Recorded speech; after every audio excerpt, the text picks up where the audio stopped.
A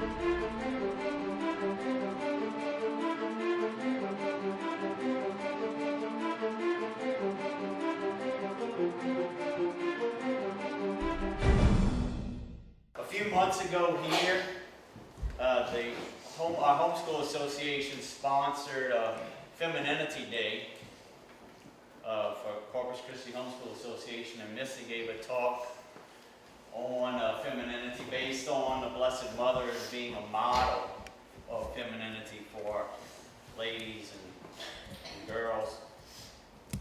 And she started it off talking about or offering a meditation on the Garden of Eden. And that's what we were created to be. That's what God's intent for us is in that garden paradise. And she's talking to the ladies and saying, ladies, we were beautiful. And as we're going to see here in a minute, the men were too. And she made a point to the ladies about our hair was perfect. So I want y'all to know that y'all hair is perfect. It looks really good.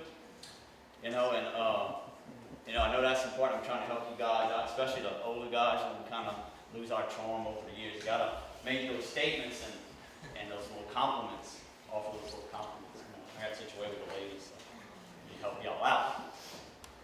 But really, what the ladies, the feminine, reveals the beauty of God, right?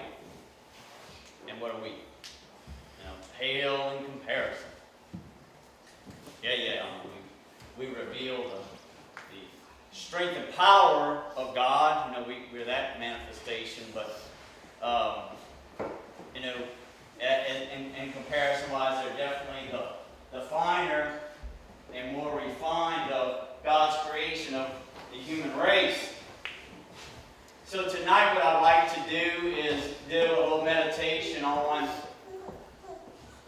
the dignity and sanctity of women, and not for the purpose of flattering you, but to remind us all of that dignity and how we're all to carry ourselves in light of that. How the ladies are to carry themselves and how the men are to act in such a way, especially those of us who are married, to merit that. To be worthy of the wife that God has placed in our life. This final bit of creation, God's crowning achievement. So we see there, as St. John Paul II had used in this theme over and over again, of that reciprocity going back and forth. The lady there carrying herself in such a way worthy of her own femininity, and us responding likewise. We're all going to fall short. However, sainthood is about continuing to strive despite that. As support, I'm going to use two homilies from Romans1017.org, and I encourage you all to visit that site and to listen to both of these. And it's Romans spelled out, the number 10, and then 17 spelled out, no hyphenation, all together. And we're recording this, so you'll be able to go back and pull them if you need to. .org.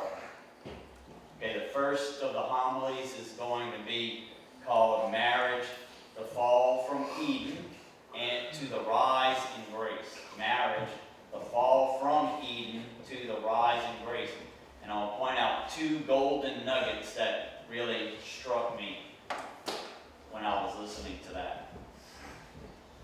That one, and these are kind of old. It's a very devout priest, very good teaching kind of priest. So I listened to a lot of things on that site. The other homily, that one's from 2008. The other one, Errors of Russia, their plan and the plan of heaven. That was from 2005. So let's go ahead and dive into that. The marriage, fall from Eden, and rise in grace. To the rise in grace. And there he is actually a recording of a wedding homily.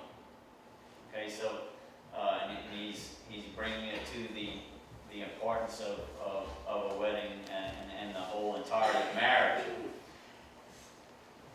And he says, just like she did, that he was going to start in Eden, and whenever we reflect on anything of our own human nature, that's the place where we should start too. That's where what God intended whenever He created us. That's where we were supposed to be, and what we were supposed to be. So we look at that and say, well, even Christ did that. He referred back to Eden whenever they questioned Him on divorce. He says, in the beginning it was not so. And that's the beginning He was talking about. So toward that He uses some documents from St. Ephrem, one of the doctors of the church from the 300s, one of the Syriac doctors, one of the fathers of the church. And he is declared a doctor of the church. And the story says, God gave Adam ruling authority over the earth, a garden to keep. And when God made Adam and Eve, they were clothed in such a heavenly glory that the animals could not even look upon them. When the animals would approach or walk around Adam and Eve, they had to cast their eyes down. This was the kind of glory that God gave humankind. Pretty good, huh? I mean, great hair and all. Men had hair. I mean, this is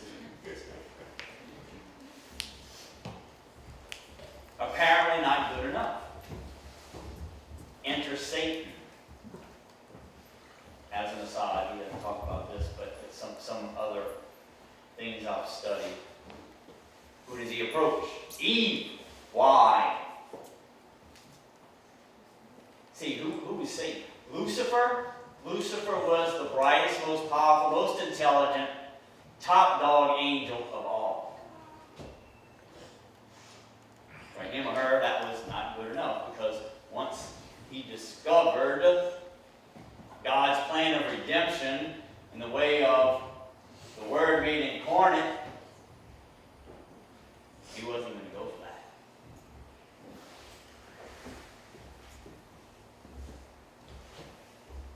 I will not serve, he said. So St. Ephrem goes on about Satan. Satan seduced Eve and convinced her that she could be like God. She wanted to be like God first. This is the first golden nugget. She wanted to be like God first. I've never heard this before. In order that she could have dominion over the one who had dominion over her. She wanted to have authority over Adam. Again, another aside. This is how Satan works. Satan has had no power to create anything. So all he can do is corrupt and defile the creation of God. To twist. Here, make things backwards. How many things we see in society today that are backwards? Okay, that is, you can just count on it. You're seeing a manifestation of the work of the devil when you see that. This is why the whole issue of submission has always been, and it has been since day one, been since Eden. Not as anything new now. I mean, and even St. Paul had to put it in his letters, and that was one of the letters selected to be in the New Testament. So it's always been a struggle. Then she convinces Adam to sin also, and they were no longer veiled in the glory that they possessed, so then they had to wear regular clothes. Entrance to Eden was closed, and an angel with a flaming sword was posted at the entrance to stop anyone from entering. And that garden there, protected, we're getting into typology here, is a type of the Holy of Holies, and that's a type of the sanctuary of the church, or the real presence of the Blessed Sacrament, where the high priest guards it, and only he has the authority to pass into and out of the Holy of Holies. And has to follow strict orders directed by God in order to do so.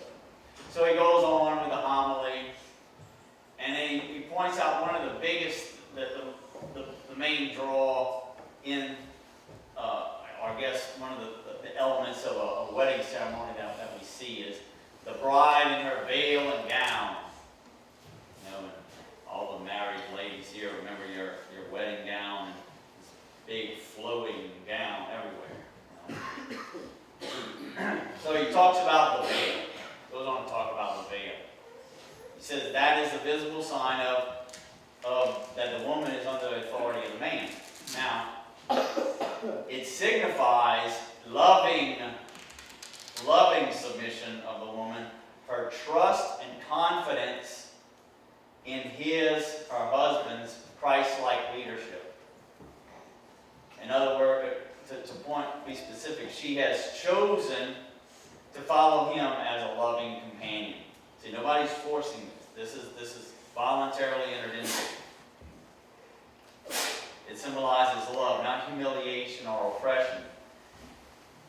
A choice. And if that's not the image we have of marriage, then we shouldn't marry.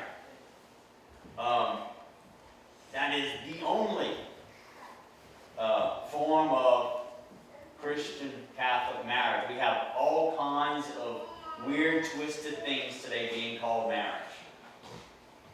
This is it. This is the only way. Again, another personal aside. That whole concept is rejected vehemently by even many Catholic women. I did another article recently on college. And one of the comments one lady made was, I can't put all my trust in my husband, Catholic lady. The feminism that is so deeply seated and rooted in the whole attitude and thoughts of a lot of ladies today. But it doesn't stop there at the wedding. It continues through the entirety of married life. And ladies, the guy has to feel that he has that trust there. That trust exists and goes on there. And beyond each particular bride, he points out that woman, as woman, is an icon of the church. So the veil is a visible reminder of the spousal relationship between the church and Christ. The church submits to Christ. So we should recall that when we see all those veils in Mass, we should recall that that's what that is a symbolism of. Goes on to talk about the gown, the bridal gown. It's reminiscent of the heavenly glory we once possessed beyond our everyday garments. And while we can't go back to Eden, it's closed forever. Can't go back there. We are recreated and restored by sanctifying grace, by the grace in Christ. The veil, he points out further, is a conscious, explicit rejection. A conscious, explicit rejection of the sinful attitude of the old Eve, who, inspired by the serpent, wanted to rise up and have headship over her husband. By her rebellion, she inspired him to rebel against God. Watch this. This is the second nugget. Key point here. By her submission, visibly shown by that veil, but also in her everyday life, the Catholic bride, the wives, inspire their husbands to obey God's love. By her submission, she inspires her husband to be obedient to God. Okay, here another aside. How often, when I talk about this topic, do I get the statement, well, I would be submissive to my husband if he would love me like Christ loved the church? Here we have a devout, holy priest telling us how that's going to happen. Inspire him.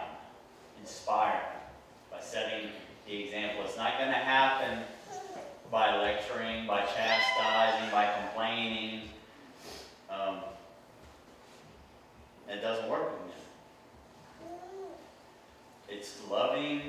trusting submission. And we remember we passed that book around a while back, How to Change Your Husband. And that's pretty much what that was all about. This next one, let's talk about we fathers who have daughters. Dads, listen up to this. If you have a daughter or if you ever might one day. The bride does not present herself. She is presented. Woman is presented before God, the congregation, but most particularly to her husband. Just as the first woman was presented to her husband, immaculate and pure, so also all young ladies recreated in the holiness of Christ are presented for their prospective husbands. The dignity of the man, us, the father of the bride, stands in the place of God to present the bride to that prospective husband. And he presents her as if to say, I guarded your garden, O Lord, and let no intruders in. I've kept her, protected her as a father. Now I'm presenting her a chaste virgin before you, and solemnly handing her over to be protected and cared for by this man. Men, let us not be remiss in this, our solemn and sacred duty to our daughters and their future husbands. Second homily, the errors of Russia and their plan of heaven. You know, while we're considering the beauty of woman here and how pleasant this topic is and some of the challenges that surround it, we can't stop there. Because Satan did. And I hate to distract from such a pleasant topic, but as bad as Satan's deeds were there in the garden, he still prowls about the world seeking new souls. So in this particular homily, Father talks about an agenda by some soul, by some people who were emphatic enemies of God, seeking to destroy the church in the personhood of communists, co-opting with none other than the Masons. So they set about a plan way back to the 1800s. A long-term plan to methodically destroy the Holy Roman Catholic Church. It was a long-term plan. They said, we'll be patient. We just need to go about this gradually. So even if it lasts beyond us, we'll just pass it on to the next in the ranks. This is what we're set about to do here. And these documents were uncovered, fell into the hands of the popes at the time and were published. A two-pronged attack. Corrupt the priesthood and corrupt the women. Because the men, we're easy, right? Doesn't take much for us. We're easy pickings. Go to the priests who are the higher grade of the males. But we're over before we start on. So just this isn't about the priesthood tonight, but just to fill you in. And I want y'all to go listen to these homilies because he's filled them up with a lot of good stuff. But the way they were going to go about with the priests, just to make a point, is to keep them busy, away from labor, away from the altar, get them involved in politics, make them lazy, cooking, all kind of recreation. Just keep them away from the sacraments. Keep them away from doing their duty, their priestly duties. He gives an example. A female communist lawyer encountered Bishop Sheen, who subsequently converted her to the Catholic faith. So they chit-chatting, and she says, we placed 1,100 men in the seminaries in order to destroy the church from within in the 1930s. They weren't necessarily communist men, but these men were more from the tact of radicals who would strive for power, influence, and authority. You ever been around and seen some priests? Just think about that. Look around. We have some devout priests, but we have some that kind of look like that a lot. And that's what's going on. But back to the ladies. Their goal there toward the women was we're going to suppress the women, but since we can't suppress her, we're going to corrupt her. Because when the best are corrupted, they become the worst. And the priest points out, going back to shades of the Garden of Eden here. Lenin said, the communist, the success of a revolution depends upon the degree of participation of the women. The success of a revolution depends upon the degree of participation of the women. So ladies, y'all hold the cause. Alright? Now, he analyzes saying, it's very difficult on her own to corrupt a woman by herself. She's naturally going to be chaste, naturally pure, to hold on to her virtue. But place her in a large group, a class, for instance, where forbidden things are accepted, then the forbidden behavior would take on a socially accepted status, then the woman would have a difficult time resisting the temptations. And one of the examples he gives is college. Because we have them all away from home, all on their own, living together, same age, all in that setting. When in a social situation where it seems everyone is doing it, they will have a difficult time holding on to their moral inhibitions.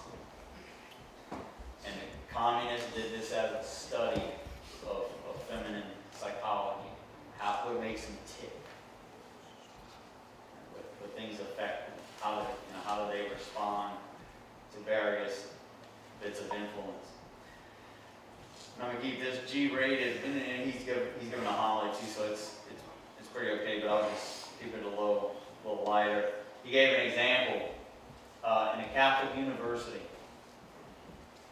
A student comes forward to one of her professors and admits that she's a resident assistant, at the dorms, and she's saying, "Professor, I see this every day, and the pressure that's there." She used the word dizzy. These girls are disoriented and don't really know what they're doing, don't really make those choices they otherwise would. It's a very intense situation. That's Loyola in Chicago, big prestigious Catholic university. We in this group have been hearing about girls going to college, for years. This is what's behind that. We knew it was what the outcome was, but this is the cause. And the ultimate cause is not just the corruption, but the destruction of the church ultimately, that we hold so dear. So I'm going to harken back to what I say over and over and over and over again about the importance of environments. And as leaders of our homes, dads, how we need to make sure we have a certain kind of environment set for our children to grow up in, and to build them up and strengthen them there for when they have to go out and face these things. Guard it, men. Watch it. What's coming in, what's going out. You're the gatekeeper. And Satan's much more insidious now. He doesn't come knocking at the door. You got much more sinister ways of entering in. TV, internet, smartphones, all sorts of ways, on and on and on. Be alert. Be on your guard. Our homes are supposed to be havens against all this stuff. A safe place for the innocent ones to grow. Especially to keep our daughters home as much as possible in that safe place. This isn't to cause despair or anything like that, but it's to rally us men to our duty. Keep us awake. You're the high priest in your home, standing in the place of God to protect the women there from corruption.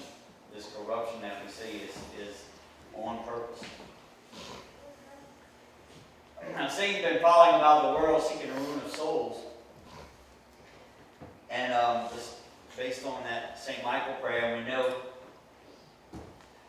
that he was given 75 to 100 years. When does that start and when does it end? Next year, 2017, is the 100th anniversary of the visions at Falmouth in 1917. Could it be then? Maybe. I just say that as a message of hope. We always have hope as long as we're in a state of grace, regardless of what's going on around us. We're empowered by grace above any and all evil. That's why we have to stay in a place where we can hold on to grace. So we have to ourselves watch for any occasions of sin, where we place ourselves. The grace in us has to be strong, so that we can see properly, so that we can remain alert, so that